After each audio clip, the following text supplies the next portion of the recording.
Yes, one and all. Welcome once again to Stevie Culture Reasoning. You know me, I say. Yeah, man, Bob Marley, his name will never stop called because he was the one that figured out how to turn old time saying and proverbs and all those words of wisdom. He happens to be the man that put music to it. And the fact that music is what people respond to and it's easier to reach the people when you put music to your words, the man becomes the king. And he have my respect until the day I die. I thank Bob Marley, Peter Tosh, Bunny Wheeler, Dennis Brown, but Bob Marley most of all. Because Bob Marley is the man that take it off the island and give it international recognition. So as much as there's a lot of other reggae artists out there, which I love to my heart, I get the privilege to work with some. I've got the privilege to work with Alton Ellis, Gregory Isaac, because I was lucky to be in an environment where these people come every day. Negril, Jamaica, when I was there as a kid growing up, I get the pleasure of gracing the stage with legends like Dennis Brown. I used to sing harmony with Dennis Brown. You understand? I used to sing harmony with Gregory. If you can check the history if you think I'm just playing. I'm not playing. I'm serious. I've worked with Alton Ellis. I've worked with John Holt. I've worked with Tinga Stewart. I've worked with Yellow Man. I've worked with the great Charlie Chaplin. Big up Charlie Chaplin anyway there. Cape Town. Big up King Shango, David Oscrow. Every time. King Shango is like my big brother. Love King Shango. King Shango are one of the kindest artists me ever go around. As much as people hear me say more fire, if you ever get to know King Shango personally, you wouldn't believe how cool and humble that man is. May I tell you, straight up, I have maximum respect for King Shango every time. Cape Town. One love, my brother. I'm happy that I got the privilege to work with you. And I can tell the whole world that my 2 years that I've been around Cape Town was some of the best time I have. We go to Japan together, we go England, enough place, all over the Caribbean. Pay joke, pay joy around Shango every time. Big respect to the Prophecy Band. All of them man there, I'm bridging them. To my heart, big up Booba, Ian, Punky the drummer, respect every time. Angus, Garfield, every time. Now, what I really want to say is, I notice reggae music is getting popular across the world. And I'm happy for that. No doubt. Because I have to make sure, clear the air, I am not against anybody who is doing reggae music at all. I would love to join the whole massive out there who is doing it. I've been doing it for years. Haven't got the chance to get the spotlight shine on me. So now I'm using social media to just remind people of the mission of reggae music. Now, reggae music was created as the voice of the poor people. Because politicians and world leaders and people of the world not going to listen to we. They're not going to listen to a man coming out there speaking like how I'm speaking right now. But if you sing a song and it have a nice beat to it and it have some good conscious message, people will gravitate to it. So when reggae music become this big popular music across the world, till now it becoming like a pop music where everybody like it and responding to it. One thing I want all the people who is doing reggae music to remember, don't forget that the music was made to give voice to the poor and unfortunate people. Reggae music come from the darkest, poorest part of the world and make it on the international stage. When Bob Marley was doing music, if you listen to him interview and all the things them that he said when people talk to him, it wasn't about being popular and rich and famous. He's talking about his people and the suffering and the poverty. If you listen to the lyrics, he have a song where the lyrics really touch my heart. He said, how could you be sitting there telling me that you care? And every time I look around, I see people suffering everywhere, every day. We are the black survival. You understand? And him said, Babylon system is the vampire sucking the people day by day. Building church and university to graduate in thief and vampire. Now, the reason for those lyrics is because when Bob Marley was growing up in Jamaica in the ghetto, him see lots of potential, tons of talented people around him every day. And all that happened is the people from uptown come down in the ghetto, watch what we do, exploit it, go back uptown and go like a them create it and all these things. So the music was just a rebellion against the upper class taking advantage of the lower class. That is how reggae come into play. Now, if reggae music is getting popular around the world right now, I don't want it to lose focus on its origin. Because if you take away reggae music from poor people, then there would be nothing there to represent us as poor people. Reggae music wasn't designed for just the dancing and the fun. It have a positive message.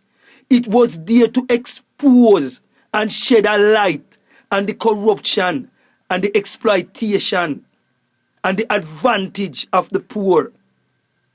That's why the man them sing. Bob Marley say, the reason why them call themselves the whalers is because them a wail, a cry, them a cry. For equal rights, Peter Todd say, he doesn't want no peace. He want equal rights and justice. So for all the people out there who is a fan of reggae and reggae is getting popular and big across the world, but the kind of reggae that is getting big and popular is not the kind of reggae that is telling people, say, suffering a go on and people need to get an equal cut. It's the kind of reggae where I make people think, say, there is no problem and everything is fine. All you have to do is just come out and drink and fun and party. Well, a lot of people don't like reggae music because of the fact that them say it's too depressing. But reggae music was designed to be that way because it wasn't a fun music. It's a music where I tell people, say people down here to get to suffer and we need a peace. That's what reggae music was designed for. Well, luckily, it becomes a popular music that people like because they like the rhythm and the beat and the vibe that it brings. But don't let the rhythm and the beat and the vibe distract you from what the original reggae means. It's there to shed a light on things that people refuse to see. And that is why the music becomes so popular, because when you start singing things that people can relate to, when a man is suffering and hungry and everything, and he hear a song and say, boy, everything is suffering now, he might go relate to that, and then he might go, if me never hear it before, he might go say, oh, did you hear that tune from Sizzla Colanchi, you hear that tune from Cape Town, you hear that tune from Buju Banton? The tune where I say, oh Lord, my people is suffering and dying and hunger. And then it become popular. But because the fact that the music around it is so irresistible, and it's so catchy, and the rhythm is so bouncy, it tends to distract the people from the message. I don't want the message to be separated from the music. I'm begging. Please don't separate the message from the music. And just extract the music and dump the message. Because the message is very important. You understand? Everton Blender have a line in a one of them tune. Respect Everton Blender. That's the next person that I get the privilege to work with. Everton Blender said, the rich man buying up guns for protection. But you don't need guns. All you need is give justice to the poor and you won't need a weapon. Because if everybody belly is full, nobody will have no need to come and rob you and kill you and take away your things.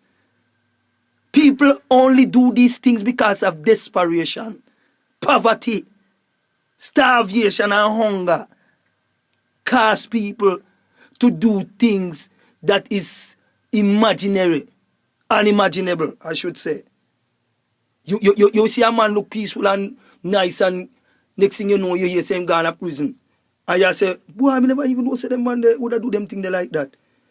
But the man was hungry and suffering. It's not that I'm justifying that he should go out there and do it. But when you're desperate, it pushes you over the edge. Even the rapper back in the 70s, he said, don't push me because I'm close to the edge. I'm trying not to lose my head.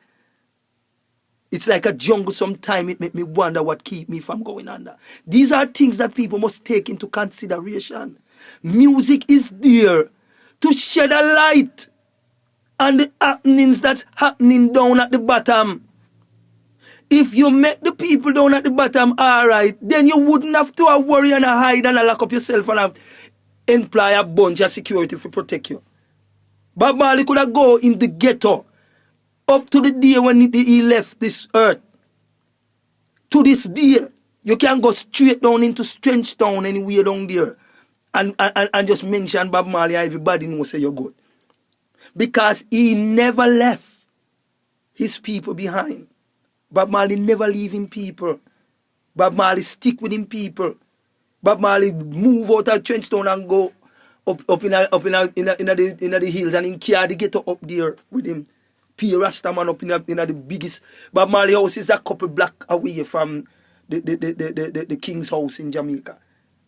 And when you go to Bob Marley place, I'll be Rastaman there. You see what I say? So this is what I'm trying to say, man. The music was created to give a voice to the unfortunate. I don't want people to take it away from the unfortunate people and act as if the message have no significance, because a lot of people who is doing it right now, they don't go through the struggle and the suffering, so they not really relate to it. So this is the one thing that we have, which sure people say, hey, everything is not okay. Please, give reggae music a chance. Give the people who is singing conscious and positive lyrics a chance in the pop chart. We want to be up in the pop chart, up in there, where the masses can hear. Remember Bob Marley said, how could you be sitting there telling me that you care, and when me look around and suffering, me say, if you end suffering, violence will end with suffering. If you put a stop in to all the suffering and the poverty and the stress in the world will be peaceful. That's all we were trying to tell y'all. Peter Touch said, there can never be any peace until you give everyone equal rights and justice. And that is what I have to say. And for all the people out there who are singing and chanting and doing the music, just don't take this as a hate. No, I am not a hater. From the depths of my heart, I am not a hater. I love it. But I love it with the message and the reminder that people out there need. They're in need. Don't take it and say, oh, I don't care about these people. Don't turn the music that was created to give advice to the poor into a business. This is not what it's for. I know that success is inevitable when you sing a song and it becomes a hit. Nobody can hate you for that. No, I cannot hate you for that. But when you have the light shining on you, just remember the message is equal rights and justice. Thank you very much. God bless.